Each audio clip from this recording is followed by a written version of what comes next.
Hey, Marc Millan here. Thank you for letting me be a part of your day. I love getting a chance to connect with you. On the channel, I have other videos. Hopefully you've had a chance to see those. If not, I'd love to encourage you to do that, or maybe even subscribe. As I get ideas, I like to put them on here and hopefully they can help you. I just want to pass on things I'm doing, things I'm learning, things that are helping me in my own calling, and give them to you. So today I wrote a list of things that I hope can help you. 5 things on how I run rehearsals. And some of them I've picked up along the years. I've kind of taken an idea from someone else and maybe tweaked it and made it a little bit more effective for me in my own situation. So I'm hoping that any one of these can be things that help you run rehearsals. Rehearsals to me are extremely important because they allow the team to build confidence together. They allow the team to grow, not only spiritually, but also musically. And quite honestly, a rehearsal is intended to kind of iron out all the details that we would like not to happen in front of people when they're there. So I have 5 things for you. So here's the first thing I do, how I run rehearsals. I do what's called a pre-rehearsal memo. Pre-rehearsal memo. So before the team gets together, normally I'll have a number of ideas that I'm kind of tying together. It could be a transition coming from one song to the next song. It could actually be a musical idea that I need the drums to make an adjustment for, or I want the keyboard to do. Some of those things might not be clearly reflected in a recording, so I will take my phone and I'll just record it. Sometimes I play the music of the MP3 behind my phone, so I'm playing it maybe on my laptop, and as it's playing, I'm giving instruction over the song. Sometimes I'll grab my guitar and I'll actually play and say, hey guys, even though the MP3 is going down here, I want us to stay big, I want it to be building up. So I'm giving instruction almost like a music director would in those moments so that they have greater clarity. To me, the benefit of that is that the team gets to sit on those transitional ideas longer with me, so that they're not as vague or they're not as confusing when we get together at a rehearsal. I don't know how long your rehearsals are, but I usually try to run rehearsals about an hour and a half maximum. There's a lot of science behind people's ability to concentrate at a high level. So I like to kind of monitor time, take a break, get back to work and then take a break and then be done. Because at a certain point, everybody hits their lid in terms of their ability to focus. And sometimes you can just keep going and going, and it gets harder and harder as time goes on. So pre-rehearsal memos really help me. They help the team. They also help my production team a ton, just as a little side note for you and your production team. Okay, number 2, bring clarity and give direction. Number 2, for running rehearsals, bring clarity and give direction. Now, I want to make sure you can grab the distinction between giving clarity and certainty. Those are not the same things. I might not be certain on what I want to do at the end of song 3. What I mean by that is I might have a few ideas that I want to try. I might put it in the rehearsal memo. I might mention it at the rehearsal. But until I'm actually in the service, until I'm actually in the moment with some things that we've planned in the service, I'm not certain which one fits right at the moment of our rehearsal.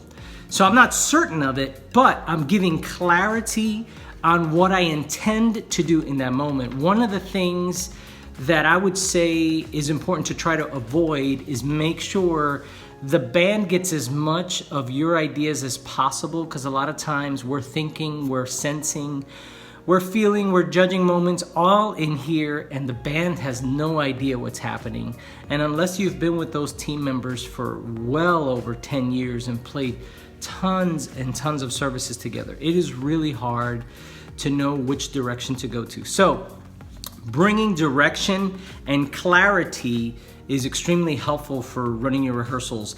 I think it's fair to say that even on the production end of it, but musicians who come prepared, who know what they're doing, they want to succeed, they want to do well, and nothing can be more frustrating or difficult for team members when they don't know what they're supposed to do and they don't know what you are wanting to do. So I want to encourage you to spend time thinking through so you get clear on what you see before you. So again, to just kind of wrap up this point number 2, clarity is saying, hey, I want to go all the way through the song. We're going to come out of the bridge. And then when we come out of the bridge, I want to go up on the chorus. But then from there, I'm going to make the call to either go for another chorus. This is a sign for our chorus, by the way.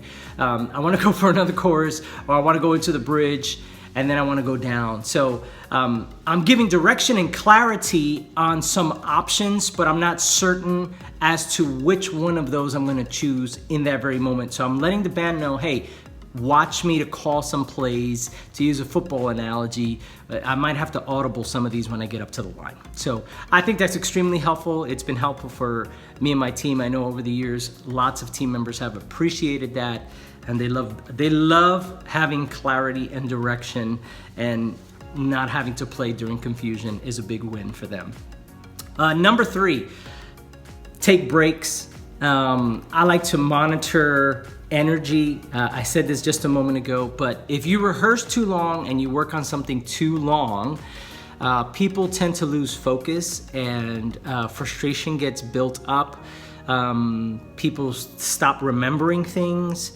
So you got to be mindful of that. This is one of the reasons why TED Talks is so effective. TED Talks is built around 20-minute talks. Some people go under it, some people go a little over it, but they try to stay around 20 minutes for TED Talks.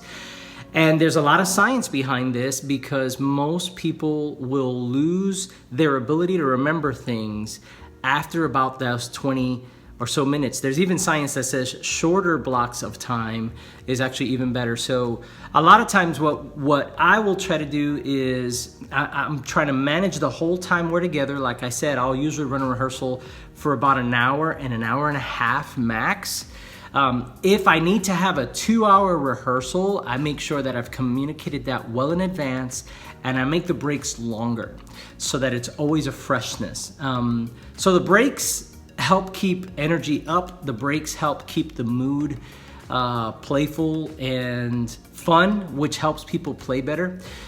Things really go bad when people start getting tired, when people are concentrating for a very, very long time, when people are struggling to get something right and you're hitting it over and over and over again. These are things that can really start to really pull the team in a more negative feeling direction. And so taking breaks will really help you keep things light, but again, give direction and clarity. Sometimes we'll go through our sound check, we'll hit 1 or 2 songs. If that's going well, I'll take a look at the time. If we've been going for about 20, 30 minutes, I'll say, hey, is everybody good? If everybody gives me a nod and it's a really clear nod from everybody, I keep moving forward. Once we get to about that 35, 45 minute marker, I really try to pause it no matter where we are. Even if we got 2 songs to do, I think it's better for them to rest for a moment, connect, talk, go grab something to drink or hit the restrooms, and then when we come back, everybody's like super clear again. So taking breaks is great. I just want to encourage you to do that. That's number 3. Number 4, you gotta have fun. Having fun is one of those things that I probably didn't do enough of when I started this, because I'm more task oriented. That's just the way I'm wired. So I'm just wired to go get stuff done. I like having fun, but my wiring is I want to get everything done first. So over the years, I've learned to, hey, we're gonna get stuff done, but we're gonna have fun while we're getting it done. And having fun just simply means joking in between moments. Sound checks can be funny sometimes. When someone's asking for you to be brought down in their ear mix, that's always a fun one. So we just try to have fun with moments. One thing I've learned and continue to learn is to have fun with the mistakes as well. That wasn't always easy for me. But having fun with mistakes, just so that everybody has a more positive mindset on execution. Having fun with each other, high-fiving, you're just finding a way to keep the mood light is really, really effective. It builds confidence. Remember, what we're trying to do is build unity and confidence in the team. A team that's unified and confident can step into almost any situation. So I would say number 4 is have fun. And number 5, I would say, and this is the last one, is to test drive the set, test drive the set. What I mean by that is, I don't know if you have the ability to run a clock. For our services, we run a worship clock because we do multiple services, and our parking lot and getting people on and off the property can be an issue. So we have to really run a service within a certain time frame, because it can really mess up all those other services. And then we have kids ministries, and a lot of those things get affected. So we run a clock, but I would say test driving it, because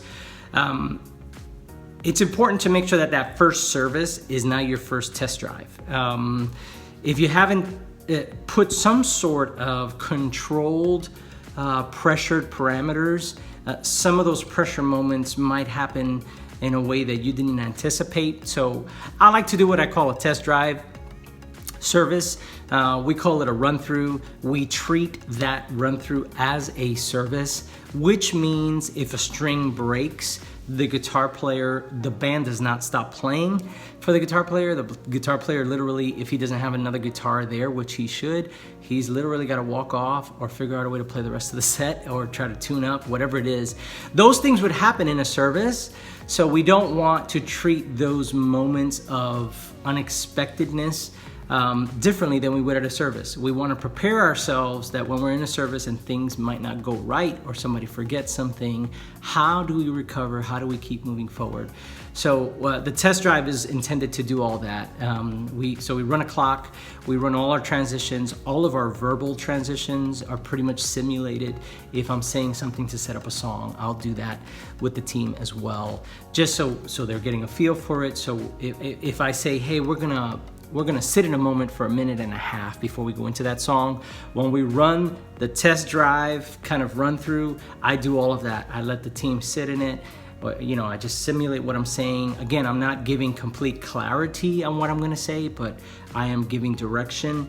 I'm sorry, I'm not giving complete certainty of what I'm trying to say there, but I'm giving direction and clarity on what that moment is like, so that everybody builds confidence together. So those are 5 things I do when I'm running rehearsals. I'm sure you've got a few that I'd love to learn from as a community, but these are the ones I wanted to share with you, because I still do them and I see a lot of fruit from them, and I hope that they help you as you're leading your team and getting prepared for your worship services. So that's all I have for you today. Thanks for letting me connect with you again.